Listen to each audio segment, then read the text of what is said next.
Ready? Start.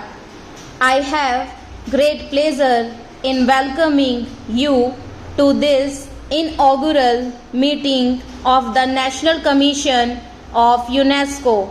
This is in some ways a memorable occasion for the Constitution of the National Commission gives concrete shape to our efforts for international cooperation in the fields of education, science and culture. It would therefore perhaps be appropriate if I should describe in some detail aims and objectives of UNESCO and the manner in which it has attempted to carry out its purposes. Para. After the experience of 2 world wars within the course of barely 25 years, thinking men and women all over the world realize as never before that there must be a change in the outlook of men to avert the calamity of a future disaster. It was out of this universal desire to find an instrument for the settlement of disputes without resort to war, but there arose the United Nations with renewed hope for afflicted humanity. All conflicts have their ultimate origin in the mind of man, and it was felt that unless the causes of fear, suspicion, distress, and jealousy could be eradicated from human minds, no efforts by politicians and statesmen could remove the possibility of future wars. At the time of the preliminary discussions for getting up a United Nations organization, it was therefore decided that there should also be an organization for promoting closer collaboration among different peoples of the world in the fields of education, science and culture. Accordingly, UNESCO was set up to achieve these ends. At the time of the Constitution of UNESCO, it was realized that cooperation and understanding among nations could be built only if there was cooperation and understanding among the different elements within the nation itself. If within a nation itself there were divergent elements whose differing points of view had not been fully coordinated, such a nation could hardly serve as a harmonious unit in the international setting. Experience showed that there was not only large ignorance about different nations, but in many cases members of the same nation were ignorant of one another's attitudes, beliefs, customs and faith.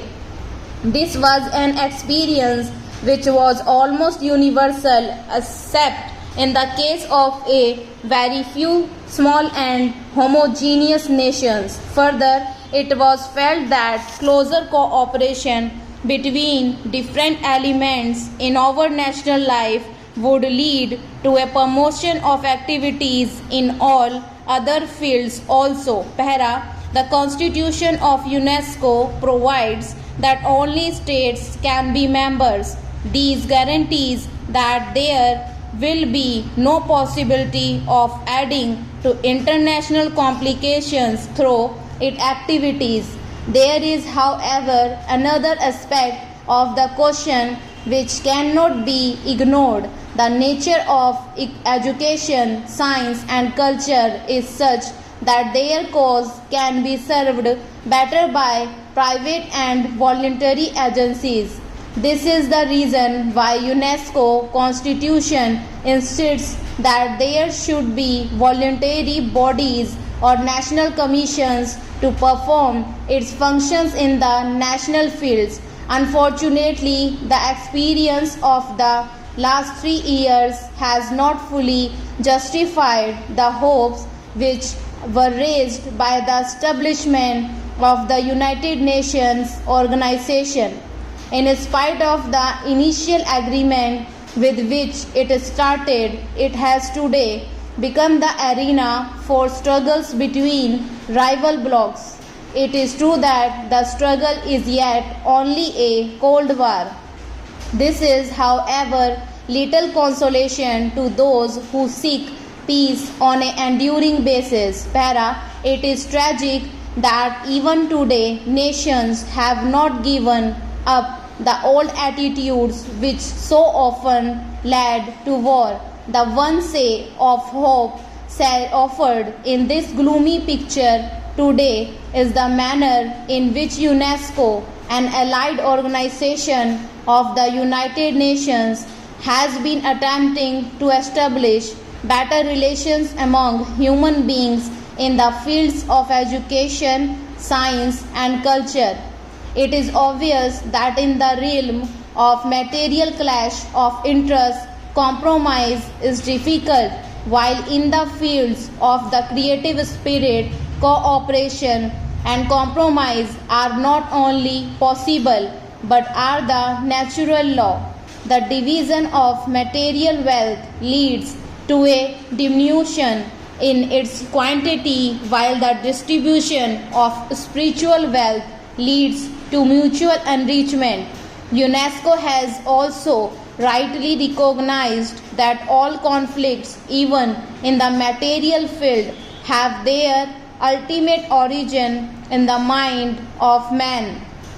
It was therefore felt that unless the causes of fear, suspicion, distress, and jealousy could be eradicated from human mind, no efforts by the politicians and statesmen alone could remove the possibility of future conflicts. This is the justification of UNESCO as well as the reason why it has become a rallying ground for the faith and hope of all who want to avert the disaster of a third world war. In its brief life of 3 years, UNESCO has already made considerable progress towards the achievement of its objects. The very fact of associating together a large number of people of different nations with marked differences in language, background, social habits, and outlook is a considerable achievement. The obligation under the Constitution of holding the General Conference in a different country each year has added to its burden now.